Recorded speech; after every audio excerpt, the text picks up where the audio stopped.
Hola, soy Cristina Jasca, lingüista y profesora del Departamento de Expresión de la Facultad de Artes Liberales, y hoy vamos a tratar un tema de comunicación oral, el habla formal. La pregunta principal es, ¿qué es hablar formalmente? Alguien intuitivamente diría que hablar formalmente es hablar correctamente. ¿Y qué significa correctamente? Saber expresarse bien, seguir ciertas reglas normativas. ¿Y qué significa una norma? ¿Cómo se define? ¿Cómo podemos lograr un habla formal? Estas preguntas y otras más van a ser el enfoque de esta presentación. Vamos a comenzar entonces con algunas aproximaciones desde lo teórico conceptual para ver algunos factores relacionados con los registros del habla y con una mención especial al español chileno. Y luego vamos a pasar a ver algunas prácticas y sugerencias para la producción de textos orales formales. En primer lugar, es necesario hablar de esta tricotomía entre lengua, habla y norma. Lengua se refiere al sistema de signos, significantes y significados en un nivel más abstracto en el uso del lenguaje. El habla es un uso más individual en un nivel más particular, y entre lengua y habla se ubica la norma, que se relaciona con un uso más social, más colectivo en un nivel más concreto. Ahora, ¿qué es lo que entendemos como norma?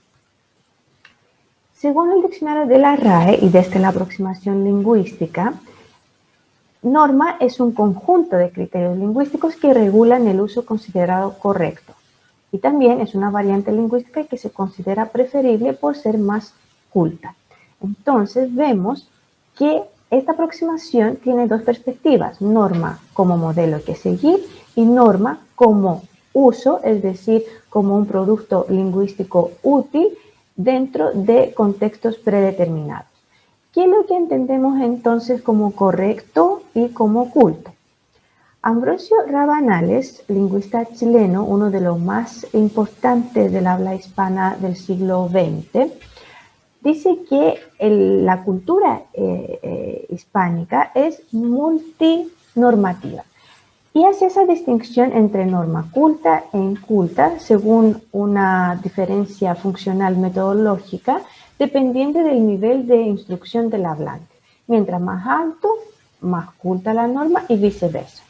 Y estos dos tipos se definen según el registro formal o informal. Entonces tenemos cuatro variantes. ¿Qué es lo que se entiende como norma culta? Se define como el conjunto de preceptos lingüísticos establecidos socialmente, se entiende, que se somete espontáneamente a una persona culta, ya sea cuando habla en situaciones formales, entonces la norma es culta formal, con otra ante otra persona culta, ya sea cuando habla en situaciones informales, entonces la norma es culta informal. A partir de esta definición, entendemos que hablar correctamente es más bien la capacidad de poder adaptarse en la situación comunicativa. Entonces, un registro culto formal se relaciona con instancias de mayor formalidad, mientras que un registro culto informal con instancias de cercanía y mayor confianza. Y un ejemplo claro para entender esta diferencia son las formas de tratamiento. El uso de usted, que es muy común cuando haya cuando hay una mayor distanciamiento con nuestro interlocutor, sea por edad, por jerarquía, el uso del tú cuando tenemos mayor confianza y familiaridad, incluso el uso de vos cuando se intensifica esta cercanía y confianza con nuestro interlocutor. Y cada hablante chileno sabe muy bien cuando usar estos ejemplos que vemos aquí. Usted qué cree, tú qué crees, qué crees tú, qué crees vos. Estas dos últimas se llaman formas voceantes y son características de este fenómeno lingüístico que se llama voceo, que es muy común dentro del español americano y que tiene muchas variaciones. Por ejemplo, si vamos a escuchar el enunciado "te acordáis", fácilmente lo vamos a asociar con la variedad chilena, mientras que ¿Te acordás?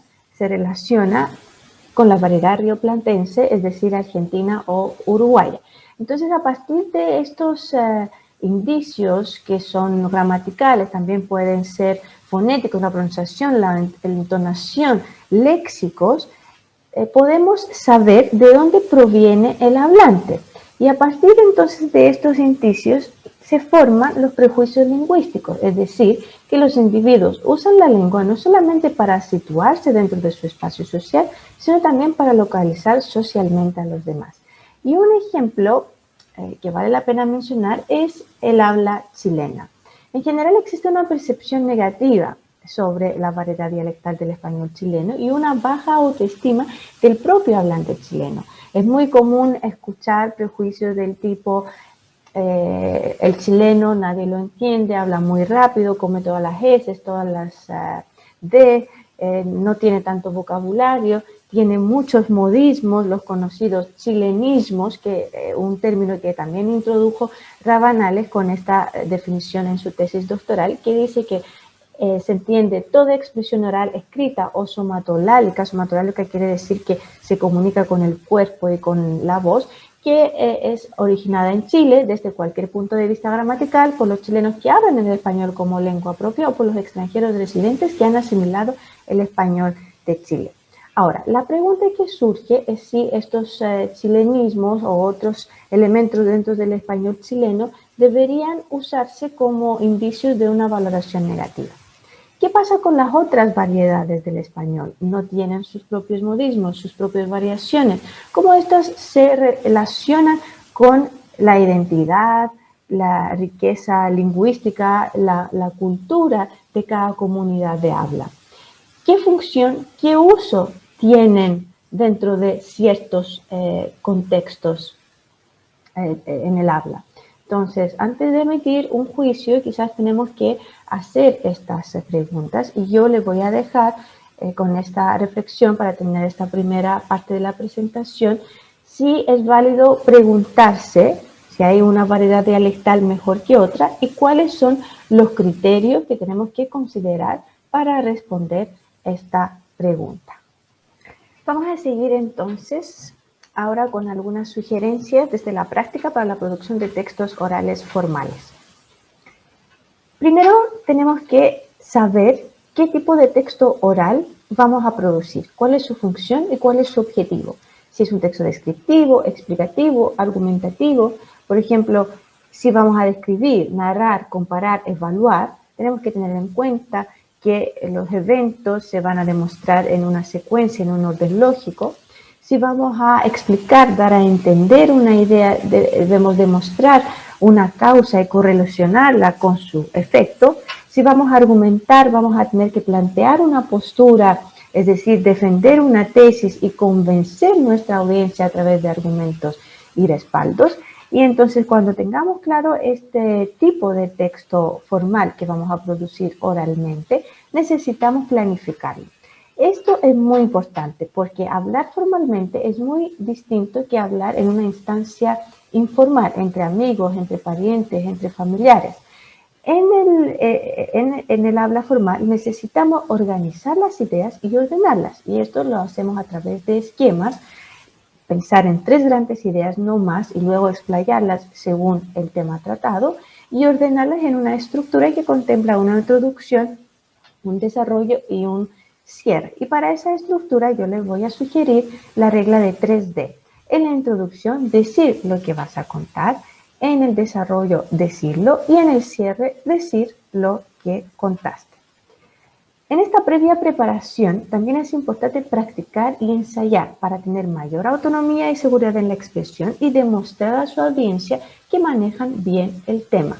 No es necesario memorizar su discurso, al contrario, tienen que evitarlo porque si lo memorizan, corren el riesgo de que de repente nuestra mente se va a poner en blanco, se pierden las palabras y el hilo de lo que están comunicando. Entonces, para eso yo les sugiero tener unos apuntes, los cuales van a ir consultando o tener un apoyo audiovisual, si lo requiere la presentación, y así desarrollar su discurso. No es necesario tenerlo escrito, ¿ya? Hay que evitar la lectura permanente, porque una lectura también entrega un habla muy monótona, ¿ya? Entonces, tenemos que tener en consideración este aspecto, que no solamente lo que decimos, sino también cómo lo decimos. Necesitamos adoptar un ritmo bueno, una dicción, una proyección de voz adecuada, tener la entonación que se necesita para la emisión de los enunciados, poner énfasis, hacer pausas cuando estas son necesarias. También la corporalidad cuenta mucho en un discurso oral, sobre todo los gestos que sean coherentes con nuestros dichos y mantener un contacto visual con nuestra audiencia, sea en un espacio físico o a través de la cámara en un contexto virtual.